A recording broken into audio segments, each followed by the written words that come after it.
Perhaps the paramount objective, the major component, the thing that makes us Americans is economic prosperity. And we see that in the very earliest colonial times. The prosperity of this nation started when we came, and it continues to this day. That seems to be a characteristic of us as Americans, and it seems to be something that is foremost in our minds, not just as we look as historians back, but currently in our current political debate. What you see is a question of how is it that we generate economic prosperity? Take time right now. Look at the campaigns right now. What is it that accounts for the fact that America is the most prosperous country ever? And at different points in time in its history had incredible economic growth. Look now, what are those candidates saying? What are they saying accounts for the prosperity of our country? Let's go back to colonial times. Think. You've read the chapter. You've understood that material. What was it that accounted for the economic prosperity of colonial America? Look at the 17th century. Look at the 1600s. What is it that made for the growth of our economy? I'm waiting. You're thinking. There should be three things that come to mind.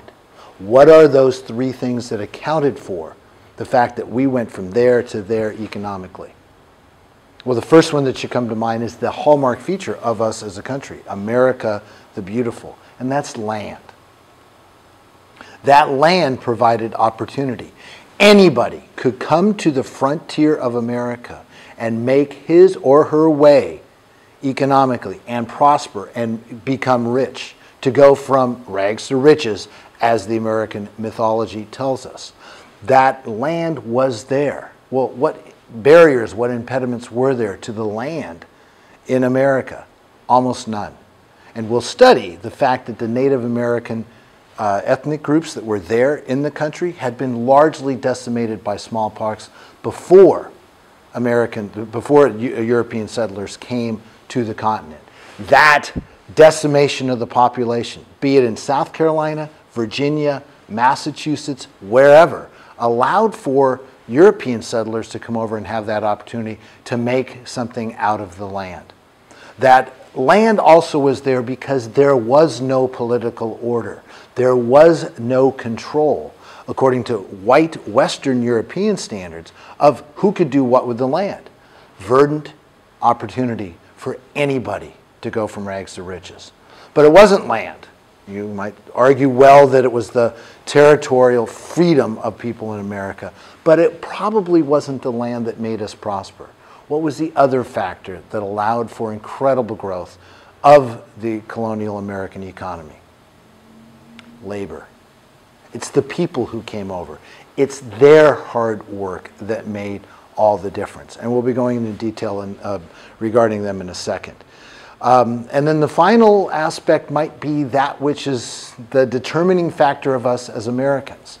And that is that we have an innate sense of something that we call capitalism, that we believe that as individuals we get to make money for ourselves.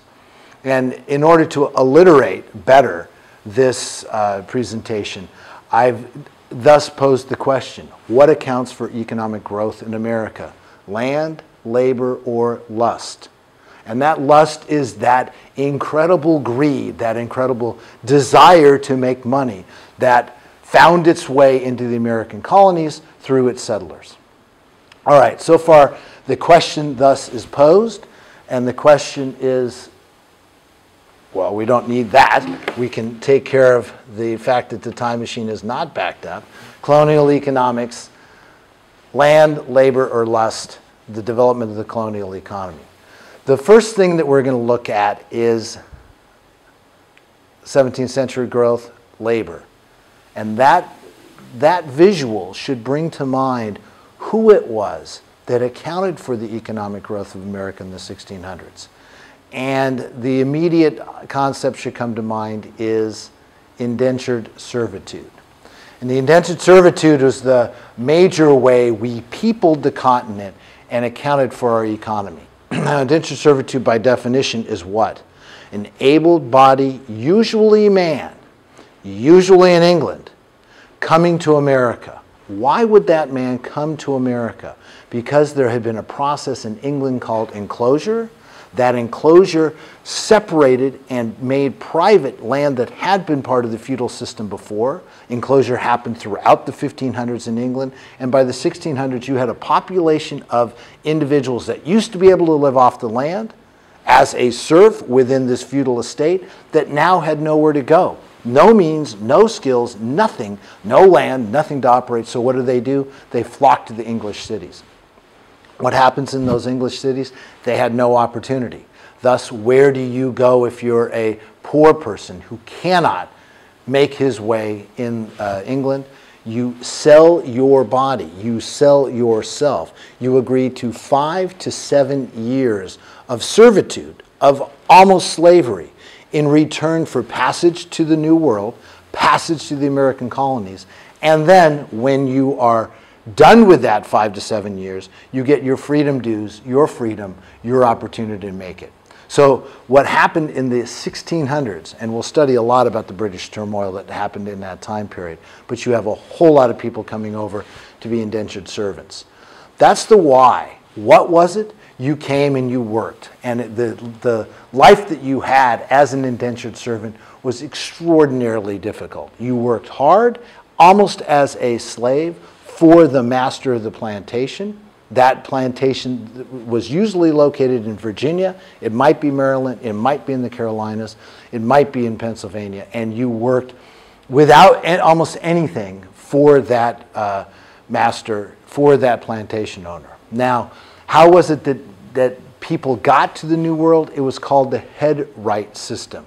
So as soon as you say indentured servitude, you say the head right system. And this was the colonial charter itself. The people running the colony said, if you bring an indentured servant over to serve economically for the colony, you will get 100 acres of land. And that 100 acres of land was an incredible benefit. If you came and were there and got brought over, then you could serve as the indentured servant. The person who brought you, paid your way over, was in fact rewarded with that land. So again, land provided the opportunity, but that land was nothing without the workers on it. And the indentured servant was, in fact, the primary vehicle, especially in the Virginia and Chesapeake Bay colonies, to allow for that growth. Now, the conditions of servitude were, in fact, not very good.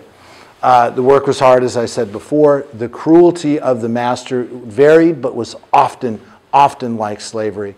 The seasoning, as it was called, was what happened to you when you arrived in the low tide lands of the Chesapeake Bay, where essentially you would catch malaria, you would get sick, you would go through this awful sickness in order to survive if you could. Think of the kind of wood structure that served as your house. You had no furniture. You barely had that house. You barely had utensils to eat with. You had probably a table, maybe if you could, and some kind of dirt, flooring that you lived on and slept on. It was not the best of conditions. But after the 5 years, after the 7 years, where could you go? You could go to the frontier. Land was available. I did my 5 years of service. I survived the seasoning. I could go to the frontier. And if I was able to withstand Indians, able to find land out there, I could turn my life into an owner of land and simply carve out my existence out there in the frontier. Those freedom dues could include money. Those freedom dues could include sometimes a mule, sometimes actual acreage given to me. So the indentured servant was the one, look at the Jamestown colony, understanding its economic growth from rags to riches, that provided for it. Now,